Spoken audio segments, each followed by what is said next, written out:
Hello everyone, welcome.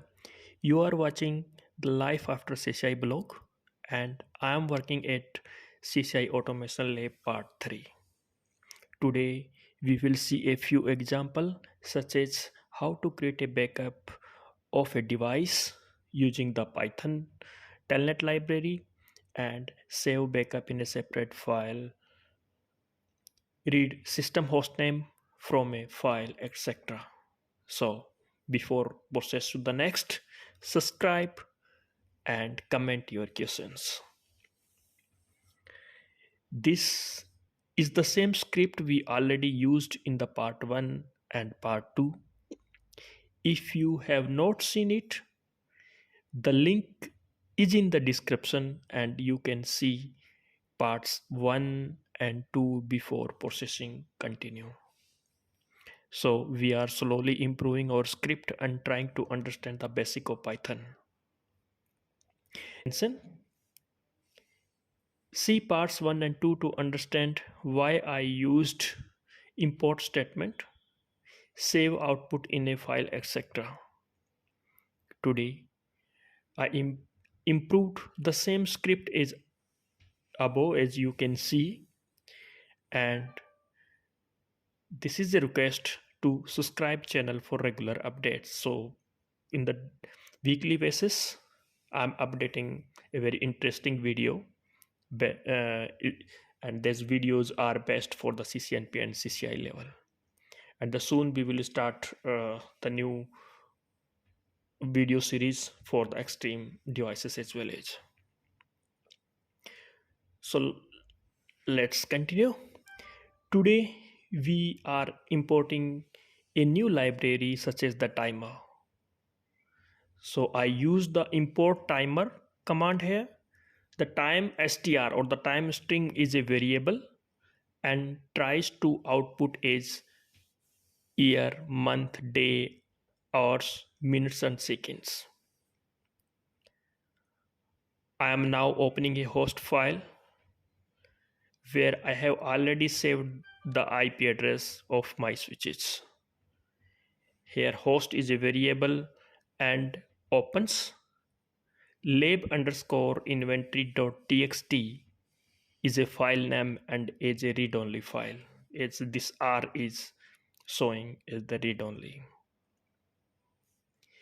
In this file I have two IP addresses for switch 1 and switch 2, as you can see.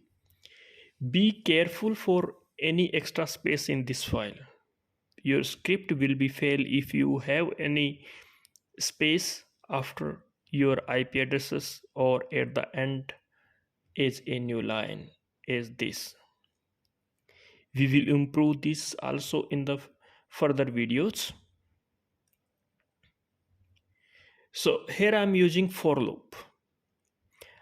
Python's open statement will be read with a file as a list, trying to split list into lines and lines to line.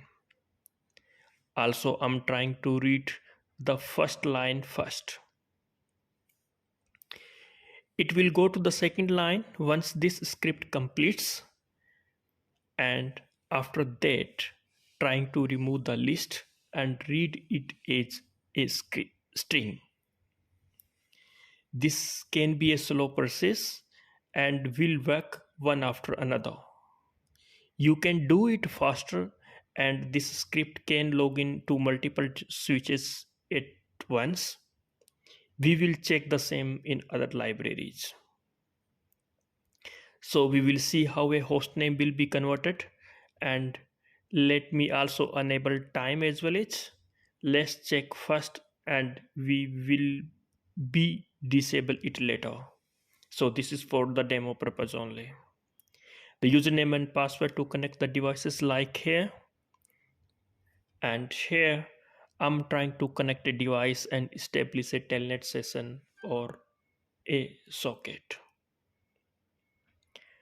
After entering the username and the password and successfully log into the switch, I added a new command is the terminal length 0 and the second command is a show run. It is used to verify the running configuration, but as you can see, the show run is for the view the running configuration, but the terminal length 0 is enabled to avoid user intervention option for a long exit. As you may know, if the output is longer than the current length of the terminal, you may get the more option and you need to press the enter or the space keyword for you continue viewing the output. It is the same as last time, taking all output in the buffer and converting this output in a readable format. The next, save output in a file. Save output is a variable, and to open the file, use the built-in open function. The open function returns the file object, which has a write method for write the content in the file, as you can see it here. The format of the file name will be as here. Backup hostname means the hostname means here the IP address. Also adding current timer or the current time string. The time string is a variable and it has a stored value as a time, as in the C in the top. In the last video, we discussed the write option, and I also promised to explain about the append option, as if I will replace this W with A plus, but we will see after a few seconds. I'm also trying to write a message in the file as a command to keep remember or remark for operator or for myself. Now print a message for admin or operator, and this is for information only. It will not go in the output file. So let's first run this script and try to see the output.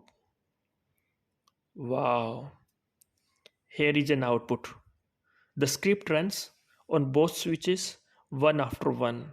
So as we discussed, this process might be little slow, but this is the Telnet library, so I want to show you the output is the one after one.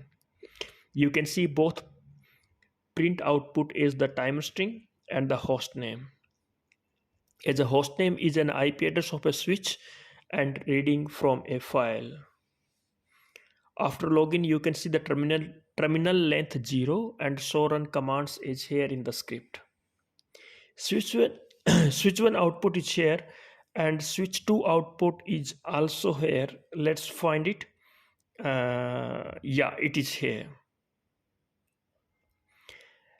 Let's check the output in file. Output file which are stored or which are written by the script. So it might be in our project folder. Yeah, here are 3 files. Seems it is confusing us.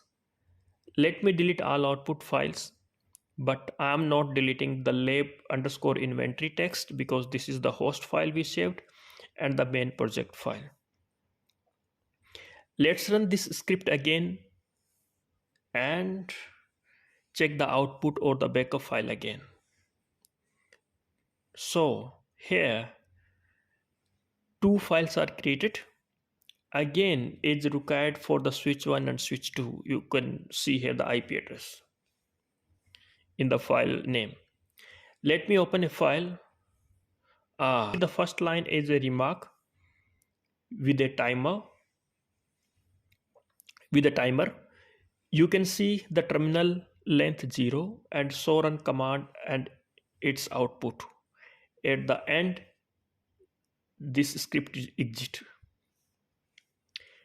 Let's check switch 102 means the switch 2 SW2 output, and here you can see the complete output. You can strip or replace this unwanted output from the file with the help of the script, but we will see this in the next videos because we are slowly improving our script. But here let me disable some unwanted uh, output from the console itself as a host name and the timer, which we enabled for only just testing purpose. And let me try to run it again. Here is the complete output, and you can see the now unwanted print statement is also removed from the console output too. That was the processed host name and the timer for testing purpose. You can see the only two required or the output are here. Let's open a file and examine the output. Wow, great. So now we will come to the append option. So now let's examine the append options. I will remove the time strip from the file name, and also I will replace the W with A plus. Let's run this script again. Now let's find the latest file again in the project folder. Now there will be two files without time string.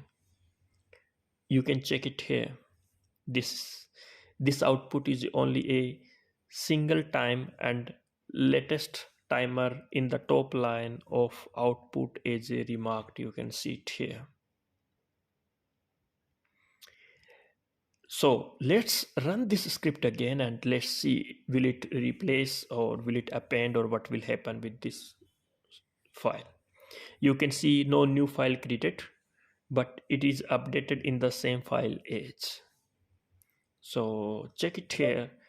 Check the timestamp on the line 1 and another timestamp on line number 132. So below is the another timestamp. So you can see here how the replacing W with the A plus will be append the file. It will be not replace the file, or it will not create the file. But if your file destination file name will be the different, then it will be create the new file. But here the only this one. So let's restore the file name as it is required, means the replace A plus with the W and add the timestamp again as we did it this one. So run it again and check the output again. Wow.